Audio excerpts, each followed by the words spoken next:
그 차이나 쇼크는 사실 이미 우리가 겪고 있고 우리의 시장 점유율이 중국 로컬한테 뺏기는 게 더 큰 문제겠죠. 24년 미국 대선이 굉장히 변수가 될 겁니다. 그때까지 지켜볼 겁니다. 소재 완전히 차세대 반도체 기술 이런 면에서 또 중국이 기회를 잡을 수 있는 거죠. 네, 우리가 반도체는 어떻게든 지켜야 한다. 고인플레이션, 그 다음에 긴축에 대한 우려 때문에 세계 글로벌 경제가 상당히 어려운 상황으로 가고 있습니다. 그에 따라서 증권시장의 변동성은 점점 커지고 있죠. 이거 가지고도 힘든데 우리가 사실 우발적 변수로 보고 있는 것들 중에 하나가 사실은 블랙스완이라고 표현하는 하나가 이제 중국의 문제입니다. 지금 중국의 부동산 경제 위기에 대한 우려들이 많이 나오고 있고요. 미중 갈등으로 인해서 또 중국과 대만과의 양안 문제 이러저러한 것들 때문에 혹시나 또 어떤 그 위험한 어떤 리스크가 튀어나오지 않을까 많은 분들이 고민하고 있는데요. 그래서 오늘은 중국에 대해서 중국의 속 사정을 조금 더 깊이 한번 이해해 볼 수 있는 시간을 갖도록 하겠습니다. 모신 분이 차이나 쇼크 한국의 선택, 이번에 나온 책의 저자신데요. 한청헌님.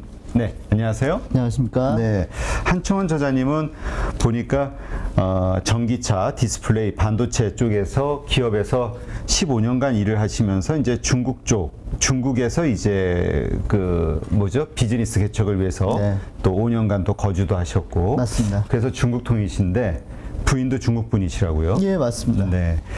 자, 일단 우리가 소위 지금 제목에 나오는 것처럼 차이나 쇼크라고 하는 것은 결국 중국발 어떤 우리에게 충격이 올 것이다 이런 얘기인데 이 부분을 좀 풀어주시죠. 어떤 충격들이 올 수 있는 것인지.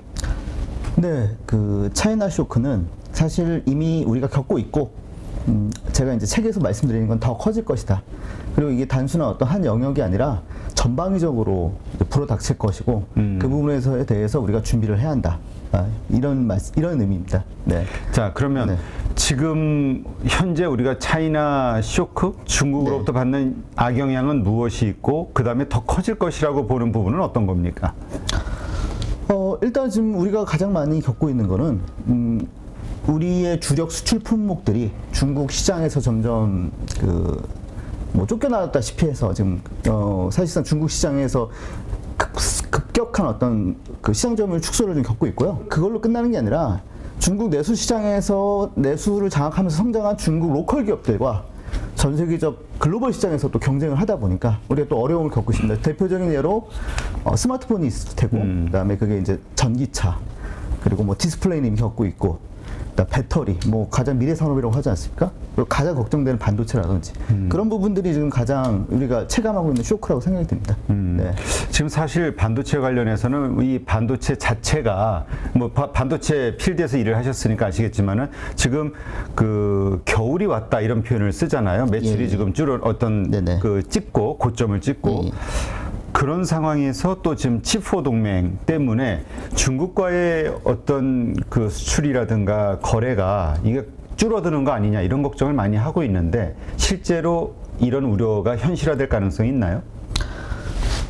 지금 우리가 어떤 부분으로 걱정을 해야 하냐면은 중국에서 지금 반도체 굴기를 어떻게 해서든지 이루기 위해서 어마어마한 투자를 하고 있고 그게 지금 여러 가지 문제에도 불구하고 조금씩 지금 어떤 그런 성과가 좀 나오고 있습니다. 예를 들어서 우리가 지금 중국 쪽에서 대부분 나오는 반도체 매출이 메모리 반도체 아닙니까? 네. SK 하이닉스와 삼성의 어떤 메모리 DM 다음에 그 플래시 메모리 반도체인데 중국의 그 YMTC인가 그 양자 메모리라는 데서 지금 이번에 우리 거의 SK랑 삼성 정도 수준의 그런 적층한 플래시 메모리를 개발하는 데 성공했고 애플에다가 시범 납품을 했다라는 게 지금 사실상 거의 확인된 사실인데 만약에 칩4 동맹이라든지 이런 데 우리가 하게 된다면 중국에 더 속도를 내겠죠. 우리가 주로 중국에서 팔고 매출을 내는 메모리 반도체에 대해서 자국 국산화 이거를 더욱더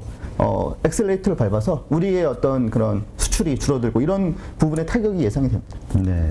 일단 뭐 우리 그 일본하고의 관계에서 좀 돌아보면은 지난번에 그 반도체 소재와 관련해서 일본과 아주 마찰이 있었잖아요. 그래서 예, 예. 이제 우리 국산화율을 높이겠다 해가지고 네네. 집중적인 정부의 투자와 기업들의 노력이 있었는데 이게 이제 중국에서도 일어날 수 있는 현상. 근데 대부분은 그럼에도 불구하고 반도체 굴기는 이미 실패했다. 그 다음에 꺾였다. 가능성이 좀 약하다 이런 의견들이 많은데 지금 이야기하신 것처럼 이미 잘 되고 있다라고 봐야 되는 건가요? 지금 중국 정부에서 반도체 펀드를 했던 그런 정부 관료들에 대해서 지금 대대적인 감찰을 하고 있습니다. 그래서 큰 실패를 겪은 건 맞습니다. 하지만 그렇게 어마어마한 어떤 그 뭐 거의 수십조 되는 돈을 쏟아 부었는데 그래도 그 중에서도 성과가 안 나올 수가 없죠. 그게 방금 말씀드린 그 메모리가 아니라 플래시 쪽 반도체에서 나온 어떤 그런 그 성과들 그리고 애플에서 어떻게 해보면은 지금 거의 성사 단계까지 한 뭐 소량이지만 그런 납품들이 나오는 거고요. 물론 우리가 지금 말씀하신 대로 중국에서 많은 어떤 반도체 부분의 어떤 육성의 실패가 있지만 그럼에도 불구하고 중국 공산당이 그거에서 포기하거나 그거를 접거나 그러진 않을 겁니다. 더 많은 돈을 들여서 어떻게든 할 거기 때문에 결국 우리가 그런 어떤 경계를 소홀히 해서는 안 된다. 그런 말씀드립니다. 알겠습니다. 지금 미국의 그 규제 때문에 근데 뭐 장비라든가 또 반도체 최신 반도체 같은 경우는 수출이 전부 금지가 되고 있잖아요. 중국이. 예. 이게 또 반도체 굴기를 꺾는 하나의 그 요소 그리고 오히려 한국 반도체가 더 뭐 반도체만이 아니죠. 전기차 쪽도 그렇고 네네. 뭔가 더 뻗어나갈 수 있는 비즈니스 기회 아니냐 이렇게 보시는 분들도 있거든요. 한국 분들은. 예를 들어서 이제 맞습니다. 그 기회가 되는 게 뭐냐면 지금 신냉전이 도래를 하면서 전 세계가 이제 자유주의 진영과 권위주의 진영으로 이제 점점 블록화되는 그런 경향으로 가고 있지 않습니까?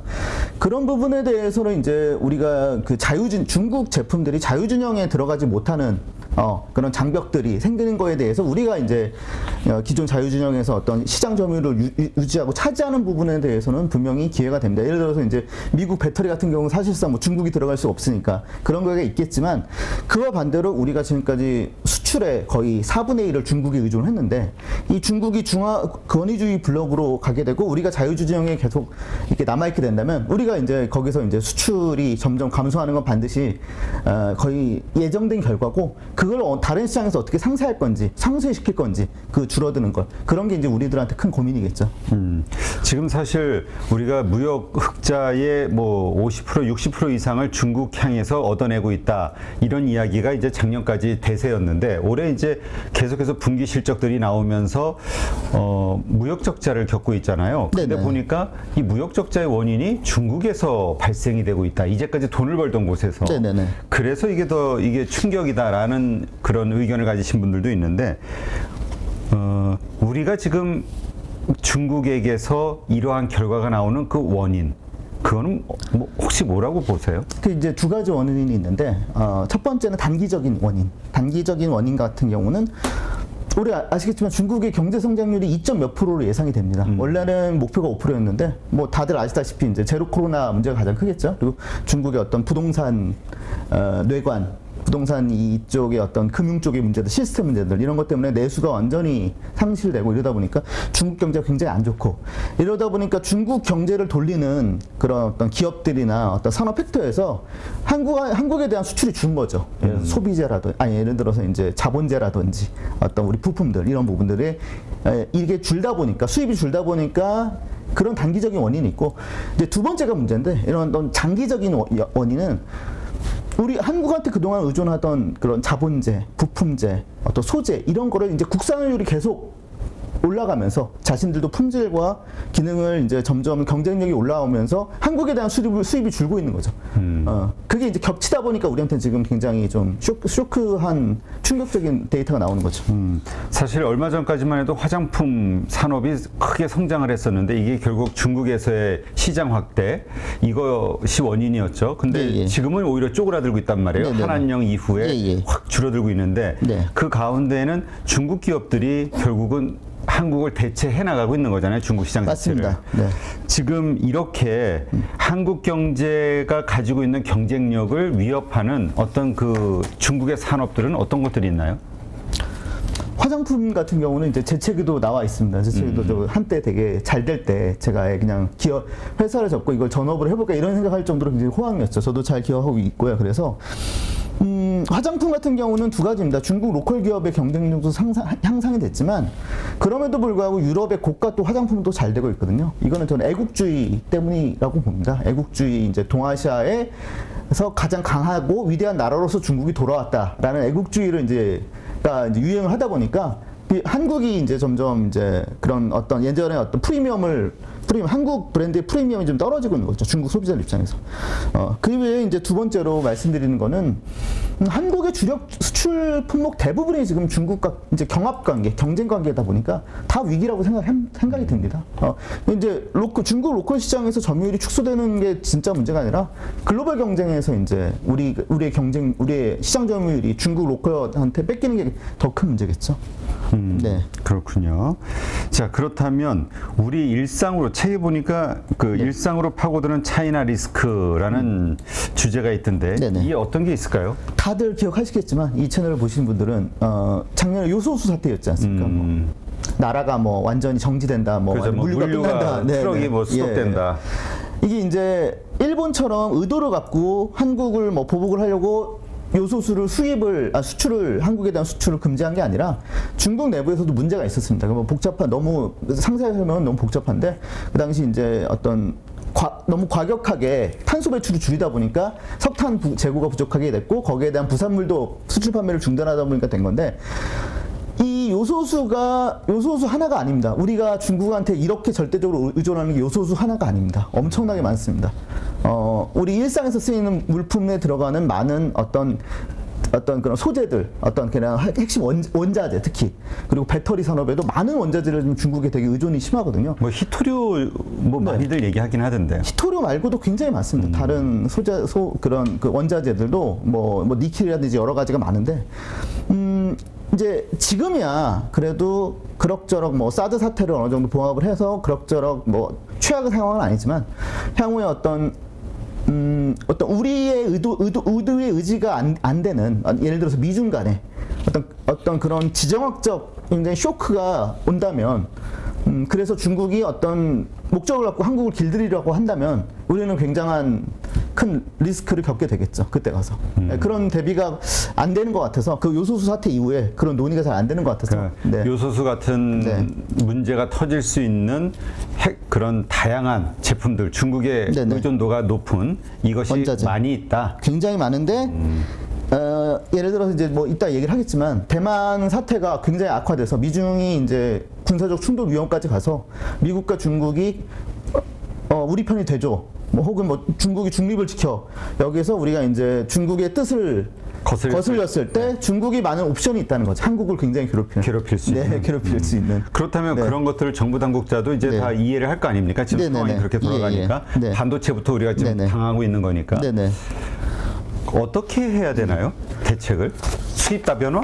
수입 다변화 지금 신남방 정책도 저는 그런 하나의 어떤 그런 차이나 리스크에 대한 대안책이라고 저는 우리 아세안 국가들하고 확대하는 거 교육을 지금 인도네시아에 그 전기차 공장 짓고 거기에다가 그 다음에 플러스 배터리 회사들 그다음 배터리에 들어간 소재 회사들이 많이 지금 진출을 이미 시작했고 진출하려고 하고 있고 저는 그것도 좋은 케이스라고 생각합니다. 네. 인도네시아도 그런 자원 강국이지 않습니까? 네.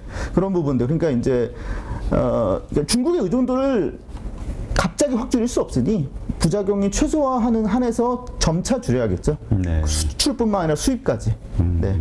지금 그러면 그러한 노력이 지금 혹시 조사를 해보셨나요? 책을 쓰시면서 지금 잘 진행이 되고 있는 중인가요? 아니면 아직은 우리가 그거에 대한 대비를 전혀 못하고 있는 중인가요? 준비를 하고 있다고 알고 있고요. 그래서 많은 지금 중국 대체품들을 많이 찾고 있고 기업들이나 정부 차원에서도.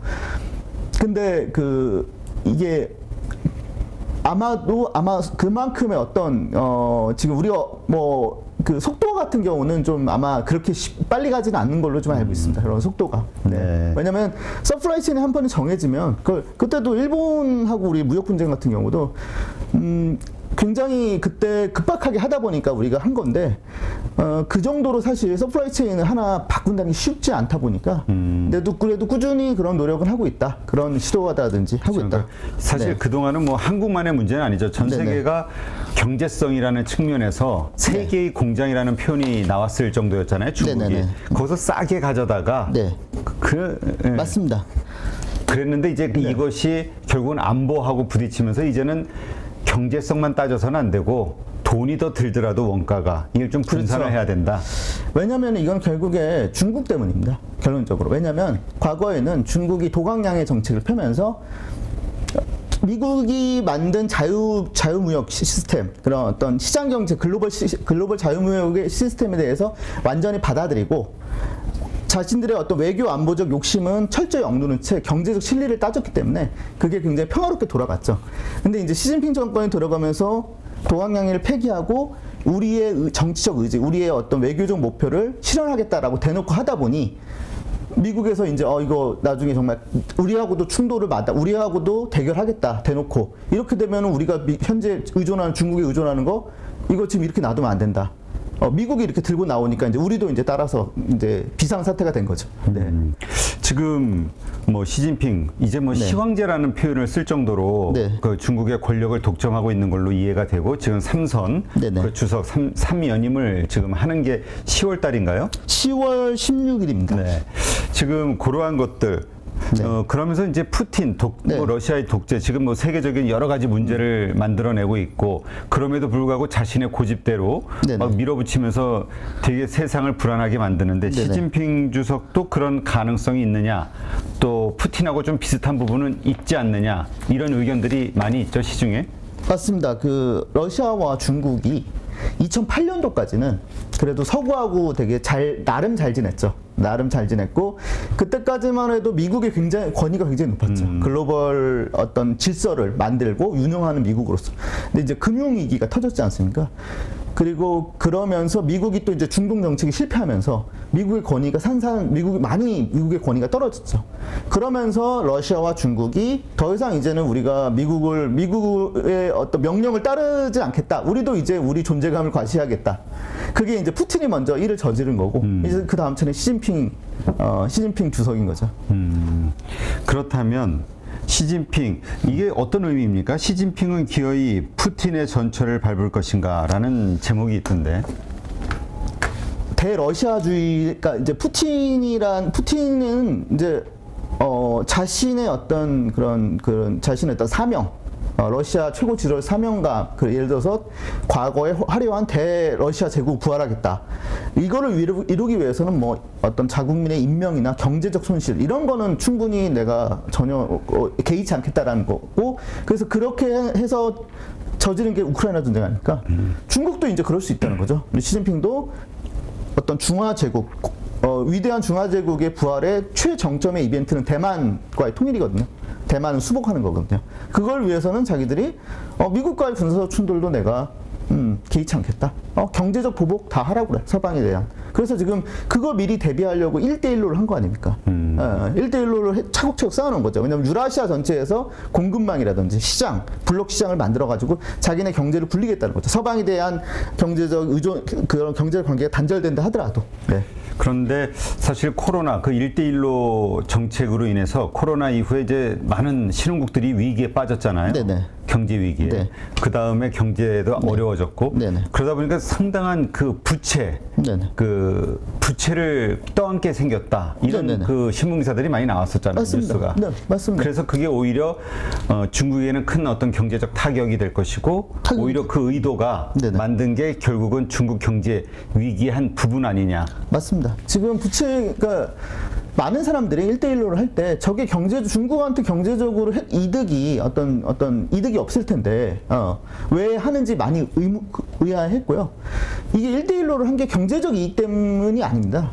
말씀드렸다시피 추후에 대만을 통일을 한다고 생각했을 때 서방과의 어떤 경제 제재, 경제 봉쇄 때문에 그런 식으로 글로벌 경제에 이탈하게 된다면 그러면 에너지라든지 중국 경제에 필요한 에너지, 그다음 필수 원자재 이걸 어떻게 확보할 것이며 그리고 자기네들이 필요한 수출은 어떻게 시장을 확보할 것인지 그거를 이제 유라시아 연결해서 한번 그 자기네 나름의 어떤 경제권을 만들겠다는 얘기죠. 네.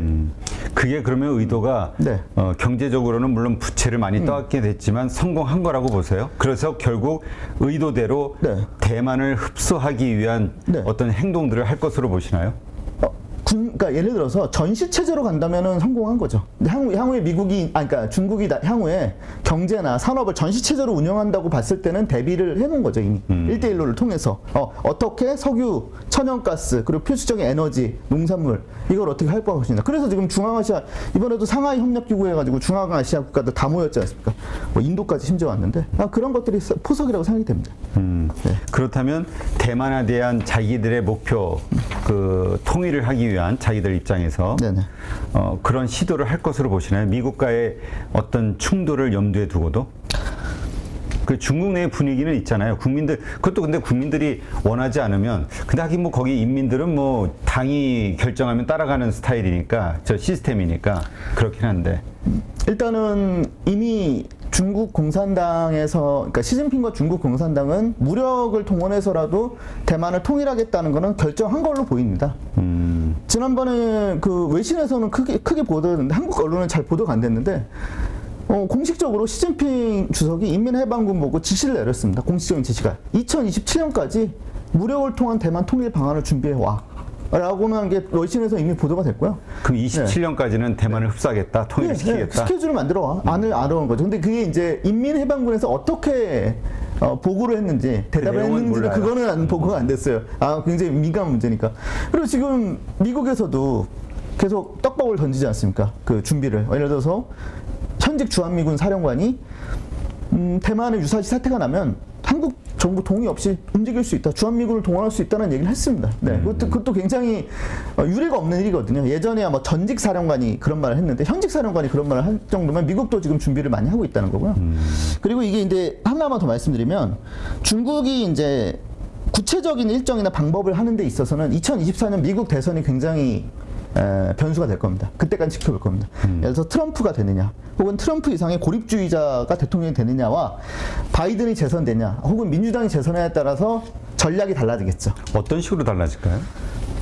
예를 들어서 트럼프나 트럼프 이상의 고립주의자가 된다면은 굉장히 쉬워지죠. 하긴 우리 왜 피를 거기서 흘려 남의 나라에서 그렇죠. 원래 우리에서도 미군 철수 얘기가 나왔고 했었으니까 독일에서도 그렇고 그렇죠. 아마 중국한테 큰 선물을 받고 뭐 알아서 해라고 손을 뗄 가능성이 큽니다. 그런 딜 형식으로. 왜냐면은 철저한 고립주의자고 미국 중심의 글로벌 체제, 미국이 운영하는 글로벌 체제를 유지하는 데 관심이 없지 않습니까? 그리고 그 지지자들도 관심이 없고. 미국만 퍼스트 아메리카니까. 그 피터 자이안 책에 보면 그 어떤 그런 세계관에서 책을 낸 거지 않습니까? 앞으로 미국은 그렇게 할 것이다. 미국 자기만 돌볼 것이다. 세계 질서와 국제 질서 시스템을 이제 더 이상 점점 뗄 거다라고 됐고요. 이제 바이든이나 민주당이 되면은 정말 중국이 많이 고심이 되겠죠. 이러면 정말 군사적 충돌까지 우리가 갈 수도 있는데 해야 되냐 말아야 되냐 고민할 수 있다.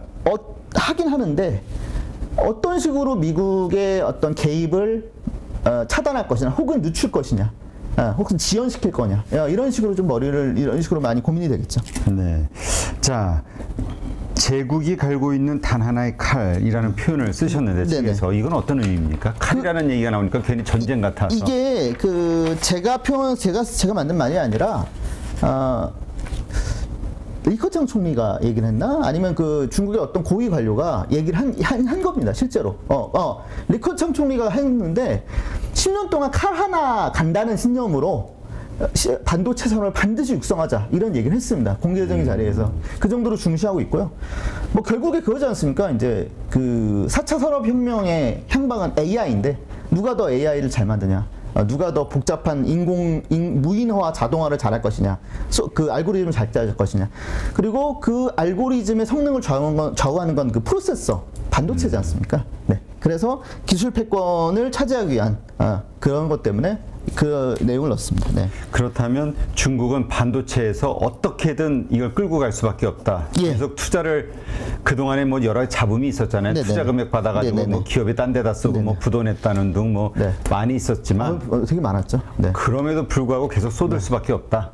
이렇게 이해를 해야 될까요?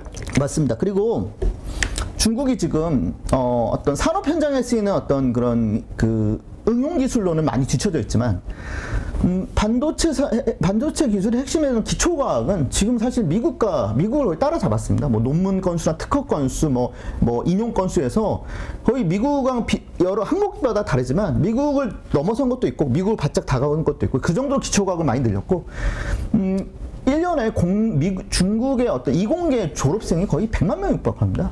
그 정도로 엄청난 인력들이 배출되고 있고 그리고 또 하나 생각해야 할 게 만약에 지금 중국 전기차, 중국 자동차 회사들의 굴기가 되게 굉장히 많은 사람들이 존재감을 느끼고 있지 않습니까?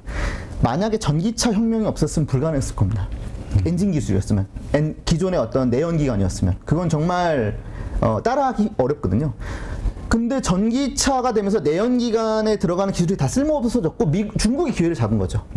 마찬가지로 반도체도 뭐 차세대 반도체 얘기가 많이 나오지 않습니까? 그렇죠. 네. 지금의 시스템과는 완전히 다른 다음 세대 그렇죠. 뭐 반도체를 개발하겠다 이런 얘기를 완전히 들었는데 완전히 새로운 소재, 완전히 차세대 반도체 기술 이런 면에서 또 중국이 기회를 잡을 수 있는 거죠. 지금 전기차 아직까지는 계속 실패해 왔는데 아직까지는 굉장히 좋지 않 결과가 나쁘죠. 네, 예. 그래서 그냥 우리는 결국은 실패할 것이다라고 폄하하는데 그쪽은 어쨌든 계속 쏟을 수밖에 없고 그렇죠. 결과는 어떻게 될지 모른다. 단기적으로는 실패인데 장기적으로는 모른다는 것. 더 우리가 그러니까 경계를 게을리해서는 안 된다는 이야기입니다. 자. 지금 반도체와 관련해서 먼저 또 그 이야기가 나왔으니까 지금 뭐 우리 치포 동맹 이야기도 나왔지만 어쨌든 중국에서도 지금 자기네 산업을 지키기 위해서는 삼성이나 하이닉스 이런 반도체가 필요하잖아요. 맞습니다. 예. 미국은 그런 어떤 그 중국을 압박하기 위해서 우리에게 좀 치포 동맹이라는 것들을 통해서 자꾸 좀 그 거리를 두게 하려고 하고 있고. 예, 맞습니다. 어떻게 중국에서는 이것을 그냥 두고만 볼 것이냐 아니면 달랠 것이냐 우리 뭐 설왕설래 말이 많잖아요. 지금 돌아가는 상황은 어떻습니까? 중국에게 있어서는 이제 그 치포 중에 가장 약한 고리가 한국이라고 생각을 하는 거죠. 왜냐하면 한국이 중국에 대한 경제 의존도도 높고 또 한국 국민들의 어떤 그런 그 경제 부분에 있어 민감해하기 때문에. 그래서 계속 한국이 약한 고리라고 생각을 하고 여러 가지로 이제 계속 약한 고리를 공격을 한 거죠. 한국에서 이제 뭐 너네 뭐 이제 중국에서 이렇게 되면 중국 사업 영향 끼친다 뭐 이런 식으로 은근한 협박 있지 않습니까? 은근한 협박을 하는데 물론 지금 상황을 봤을 때 이번에 뭐 싱하이밍 한국의 주한 중국 대사 얘기도 나왔고 한국이 어쩔 수 없이 치포에 가입하는 거는 오케이. 근데 들어가서 그걸 운영할 때도 중국의 어떤 뭐 해가 된다든지 중국을 봉쇄하는 거에 있어서 한국을 통해서 계속 뭔가 그걸 약화시키려고 하겠죠. 그런 어떤 그 정책이라든지 그런 전체적인 어떤 미국의 봉쇄 이런 거를 그 힘을 아니면 그런 강도를 약화시키는 그런 작업을 계속 하지 않을까 싶습니다. 지금 우리 과거 한한령 사드 문제가 불거졌을 때는 한한령이라고 표현해서 완전히 그 배척 정책으로 우리 경제에 좀 타격을 주려고 했었잖아요. 이번에 지금 돌아가는 상황은 그런 정도의 움직임이 있나요? 아니면은 좀 우리 조금 전에 얘기했듯이 뭔가 좀 달래려는 사탕을 주려는 어떤 노력을 하고 있나요? 지금 중국은 달래려고 하고 있고요. 근데 사탕이 없죠. 달래려고 하건 사탕이고 그리고 사실 지금 정말 중국 시진핑 입장에서 시진핑과 중국 집권 세력 입장에서 한국에게 가장 지금 원하는 거는 한국한테 얻어내고 싶은 건 어떻게든 달려서 얻어내고 싶은 거는 아까 방금 말씀드렸다시피 대만에서 유사시 사태가 나왔을 때 한국이 중립을 지켜달라 최소한 미국을 적극적으로 돕거나 아니면 미국을 지원하는 거를 중국 입장에서 굉장히 까다롭고 부담스럽기 때문에 그런 부분들을 이제 계속 포석을 하고 있죠. 그런 작업들을. 그런 거를 지금 원하는 걸로 알고 있습니다. 한국에 대해서. 그걸 가장 목매고 있는 걸로 한국에 대해. 자, 우리가 중국 말씀하셨던 것처럼 중국은 칼을 지금 반도체라는 굴기라는 그 칼을 막 갈고 있단 말이에요. 오랫동안. 자, 이런 상황에서 또 하나 우리가 미중 갈등 사이에서도 우리가 존재감을 드러낼 수 있는 건 오직 이 반도체인데 이런 상황에서 우리가 미국과 중국의 이 중간에서 어떻게 우리의 그 존재감 이거를 지켜나갈 수 있죠? 우리의 이익을. 예. 저는 이제 뭐 치프 동맹을 들어가는 거는 불가피한 상황이라고 보고요. 뭐 우리가 어떤 반도체 제품을 만들고 산업을 유지하는 데 있어서 미국 대부분의 기술이 원천 기술이 미국한테 있습니다. 그래서 뭐 그거를 미국에 들어가지 않는다는 건 상상할 수 없는데, 다만 이제 두 가지겠죠. 미국한테는 최대한 많은 걸 얻어내야죠. 예를 들어서 우리 기업이나 대학들이나 우리의 어떤 그런 연구기관들이 차세대 반도체, 미국이 제정하는 차세대 반도체 표준을 성립하거나 거기에서 어떤 기초기술을 개발하는 데 있어서 적극적으로 참여하게 해달라. 우리도 많이 거기에다가 클러스터에 넣어달라. 해서 그거를 우리가 처음부터 우리가 같이 참여해서 그 다음번 반도체 기술로 갔을 때도 우리가 이제 하나의 한 몫을 최대한 지금 메모리를 차지하고 있던 그렇게 우리 몫을 우리의 K를 확보할 수 있게 그런 걸 밑밥을 받아내야죠. 약속을. 미국한테 많은 거 받아내고, 반대로 중국한테는 연기를 잘해야죠. 이게 우리 의지가 아니고 우리가 원해서 그런 게 아니라 우리도 어쩔 수 없이 지금 우리 의지와 다르게 이런 어떤 미국이라는 초 슈퍼파워에 어쩔 수 없이 우리와 별개로 하고 있다. 그래서 우리가 진짜 원하는 게 이거 아니고 우리는 최대한 계속 너네와 최악의 관계를 피하고 경제적 호의 관계를 유지하고 싶은 마음이 있고 그렇게 해서 최대한 하도록 노력할게 라는 어떤 포지션을 계속 유지를 해야겠죠. 네. 그 지금 말씀하신 그 우리가 사실 중국에서도 막 밀어붙이고 있지만 반도체 굴기를 위해서 국가적으로 사실 이번에 보면은 그 뭐라 그럴까요? 그 미국 같은 경우도 인텔에 대한 여러 가지 그러니까 미국 기업들 인텔의 반도체 사업 진출이라든가 여러저러한 분위기를 보면서 미국도 반도체 산업을 이제 키우는 거 아니냐? 그러다 보면은 자연스럽게 우리가 또 도태되는 거 아니냐라는 걱정을 하시는 분들도 있거든요.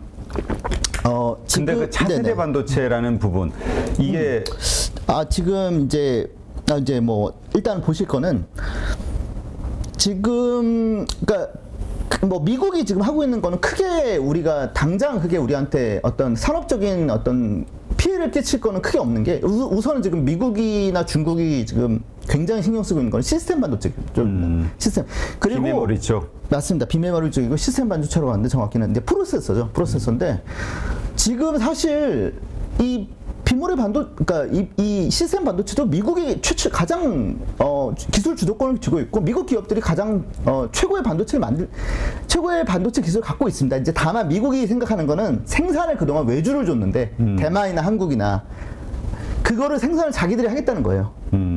설계만 했었죠. 그렇죠. 파운더리를 왜냐? 지금 예를 들어서 엔비디아나 애플이나 퀄컴 같은 이런 정말 어떤 그런 그 거대 미국 그 최첨단 산업을 움직이는 그런 자이언트 기업들이 다 거의 다 TSMC나 대만에 있는 파운더리, 대만의 생산에 의존해서 만들고 있는데 예를 들어서 대만이 중국한테 나중에 넘어갔다. 그러면 뭐 그런 어떤 그 최첨단 산업, 미국의 어떤 테크 기업들이 한순간에 뭐 거의 뭐 문을 닫을 수 있는 좀 심하게 말하면 그런 리스크가 있다는 거예요. 그래서 그런 리스크를 좀 방지하고자 미국도 대만 보고 파운드리 미국에다 줘. 삼성 너네도 파운드리 미국에다 줘. 인텔 돈 줄 테니까 파운드리 미국에다 공장 설립해. 이러고 있는 겁니다. 미국도 리스크 어떤 방지 차원에서. 네. 그렇다면 이것이 우리 삼성전자나 하이닉스 같은 한국의 반도체 기업들에게는 위기와 기회 두 개가 다 있는 것 같은데요. 어떻게 활용해야 되죠? 우선은 이제 일단 메모리 우리가 이제 주력 어떤 주력 산업 메모리이기 때문에 요거는 일단 좀 직접적인 거 피해가는 상황이고 그건 또 메모리대로 계속 지금은 핵심은 시스템, 비메모리 쪽이니까 시스템 쪽이니까 그 부분에 있어서는 위기와 기회가 맞고요. 예를 들어서 지금 미국은 대만이 향후에 워낙 중국이 대만에 집착하고 있기 때문에 대만의 향방이 어떻게 될지도 자기들도 확신이 없어요. 물론 이제 유사시 사태가 나면 대만을 방어하겠다고 지금 이번에 바이든도 얘기를 했지만 근데 정말 이게 어떻게 될지 모르는 거죠, 상황이. 자기네 미국의 운명을 걸고 싸울 수도 없을 거 아니에요. 그렇죠. 양쪽 다 핵 보유국이고. 그런 면에서 지금 TSMC 다음으로 시스템 반도체 파운드리 기술을 보유하고 있는 삼성전자의 존재감을 굉장히 그리고 미국한테 어필할 수 있는 기회죠. 미국한테 우리 한국의 이런 중요함, 지정학적인 뿐만 아니라 어떤 글로벌 기술 생태계에서의 한국의 중요함 이런 거를 더 각인시키고 거기에서 더 반대급부를 끌어낼 수 있는. 너네 뭐 나중에 대만이 만약 중국 손에 넘어가면 어떡할 거냐? 한국이라도 너네가 지키고 한국이라도 산업을 이걸 보호해주고 계속 지원해주고 거기다 넣어줘야지. 뭐 이런 식의 얘기를 주장할 수 있겠죠. 네.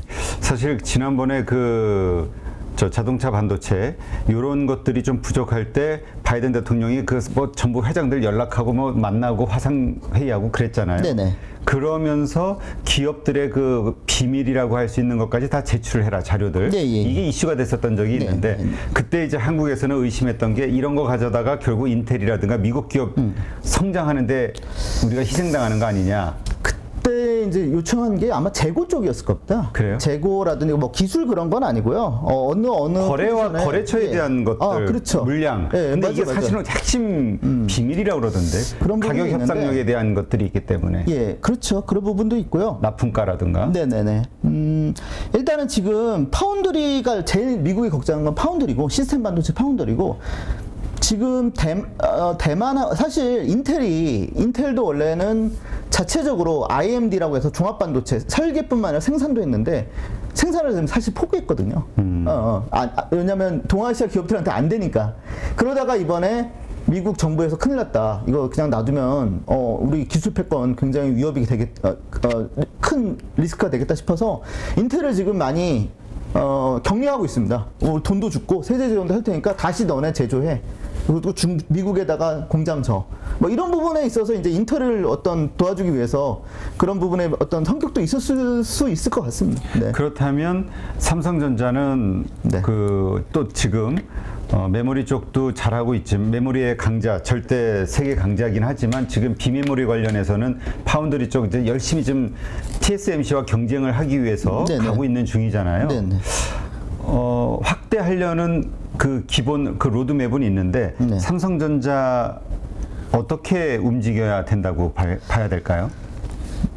제가 이제 사실 솔직히 말씀드리면 뭐 삼성전자에 저보다 훨씬 똑똑한 분들이 많을 거기 때문에 제가 어떤 방향성을 구체적으로 어떤 방안을 제시할 거는 아닌 것 같고요. 이 자리에서.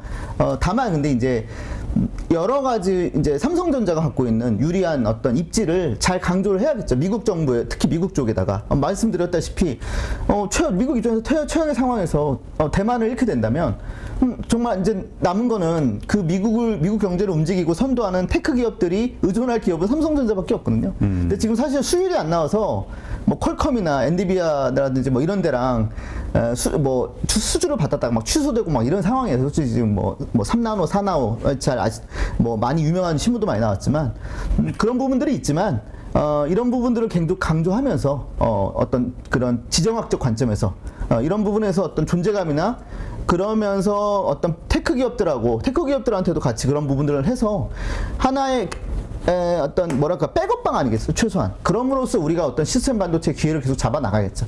최소한. 뭐 마침 또 경력이 반도체 쪽에서도 일하셨으니까 이러한 논리로 물량을 좀 나눠줘 삼성전자에 네네. 그 리스크 분산이라는 네네. 목적을 위해서도 이러한 논리가 반도체 기업들에게 통할 거라고 보세요? 기업들한테는 안 통하죠. 기업들은 전혀 안 통하죠. 이건 정치 논리죠? 네, 정치 논리죠. 정치 외교 안보 논리고 이런 거는 이제 그런 어떤 정부 차원. 그리고 외교 쪽 차원에서 하면서 동시에 같이 가야겠죠. 기업 안에서 기업이 이거 옮길 때는 뭘 가장 봅니까? 거래선을 이쪽에다 삼성전자에다도 물량을 나눠줄 때는 TSMC에서. TSMC가 워낙 많이 몰리니까 줄을 서야 하잖아요. 대기표를 갖고 있어야 하니까 그것 때문에 이제 삼성전자에 간 거죠. 그동안은. 네. 근데 TSMC가 쓰는 무기 중에 하나가 네네. 우리는 고객과 경쟁하지 않습니다. 네네. 이런 얘기를 한다면서요.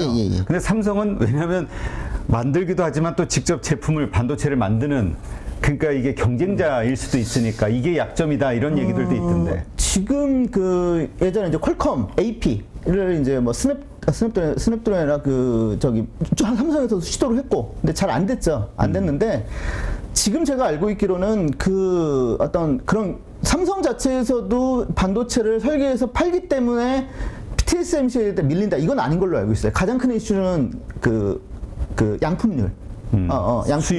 수율이 가장 큰 이슈라고 보고 만약에 엔비디아나 뭐 퀄컴을 수주를 해가지고 그게 이제 수율이 잘 나왔으면 계속 오더가 들어왔겠죠. 그리고 뭐 TSMC에서 예를 들어서 뭐 한 6개월 기다리는 삼성은 뭐 2, 3개월이면 되는데 당연히 또 그쪽에서 빼올 수 있었겠죠. 그건 아닌 걸로 알고 있습니다. 네. 네. 자, 이렇게 말씀을 네. 듣다 보니까 결국 네. 이 책을 관통하는 것도 네. 한국의 그 반도체 이것이 네네. 중심이 돼서 우리의 선택과 관련한 어떤 결정들이 이루어져야 된다. 네네. 이렇게 좀 이해가 되는데 네. 네. 결론적으로 우리 한국은 어떤 선택을 해야 되는 겁니까? 제 책에 이제 4부에 보면은 제가 한 7개에서 8가지 제언이 있습니다. 그걸 읽어보시면 제일 좋고요. 네. 반도체, 그 중에 반도체가 하나 포함되어 있습니다. 네. 우리가 반도체는 어떻게든 지켜야 한다. 우리가 단순히 산업적인 부분이 아니라 지정학적이고, 한국의 어떤 그런 평화와 안보를 지키기 위해서도 반도체는 굉장히 중요한 산업이다라는 내용이 있습니다. 그 외에 뭐, 아까 말씀드린 신남방 정책이라든지, 그리고 이제 여러 가지, 그리고 이제 한 가지 또 말씀드릴 거는, 대만 사태에 대해서 굉장히 지금 주의를 기울여야 한다. 이게 지금 우크라이나 전쟁 전까지만 하더라도 사람들이 많이 안 믿었어요. 설마 또 그렇죠, 전쟁이 설마. 날까. 근데 이제 조금 그럴 수도 있겠다. 살짝 반신반의하는 분위기인데, 그러려면 국제 뉴스에 대한 어떤 미디어의 보도에도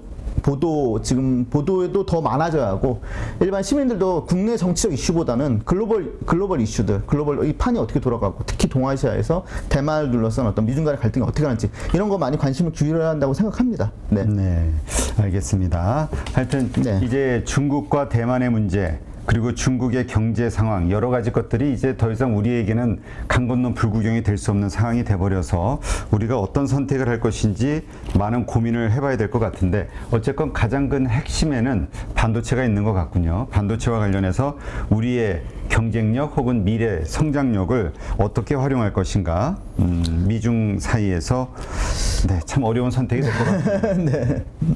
네, 알겠습니다. 네, 이제까지 차이나 쇼크, 한국의 선택 책 저자시죠, 한정헌 저자님과 함께했습니다. 네. 오늘 이렇게 좋은 인사이트 고맙습니다. 감사합니다. 누구나 1시간 안에 200개 종목에서 좋은 종목을 고를 수 있는 그런 능력을 배양할 수 있도록 제가 도와드리려고 그렇게 하고 있습니다.